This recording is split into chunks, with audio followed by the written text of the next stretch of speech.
တီရှူဟာပေးနေကြတဲ့မိဘပြည်သူညီကိုမောင်နှမများခင်ဗျာယခုမီကတော့ပီတိခိုင်မီပဲဖြစ်ပါတယ်ခင်ဗျာမြို့ပေါ်22ရက်ခွက်နဲ့ကြေးရွာကိုစားပြုပီတိခိုင်မီပဲဖြစ်ပါတယ်ခင်ဗျာ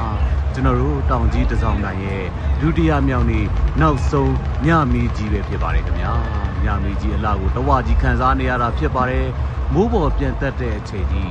4မိနစ်အကြာကြီးကိုယခုလိုအချိန်ကြီးဖွင့်ဖောက်နေတာပဲဖြစ်ပါတယ်ခင်ဗျာရမ်းပိတ်တဲ့ချိန်40နဲ့ဒုတ်လွတ်တဲ့မိပဲဖြစ်ပါတယ်ခင်ဗျာပီတိခိုင်ဆိုတဲ့အတိုင်းပဲနောက်ဆုံးပဲအိတ်နဲ့လွယ်ပီတိတွေကိုအိမ်ကိုခိုင်ခိုင်မာမာတည်သွားနိုင်မဲ့အဖွဲ့ပဲဖြစ်ပါတယ်ခင်ဗျာအင်မတန်လာပါတယ်ခင်ဗျာအလေဦးတိုင်းကနေပြီးတော့အခုချိန်ဒီပဒံများတွေနီလာတွေ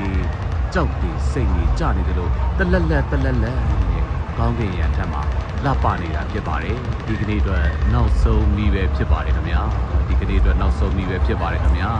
နောက်ဆုံးပိတ်အိတ်နဲ့လွယ်ဆိုတဲ့အတိုင်းပဲနမဲအတိုင်းပီတိခိုင်ဆိုတဲ့အတိုင်းပီတိတွေကိုအိမ်ကိုခိုင်ခိုင်မာမာတည်ပြီးပြန်ကြစို့လားခင်ဗျာ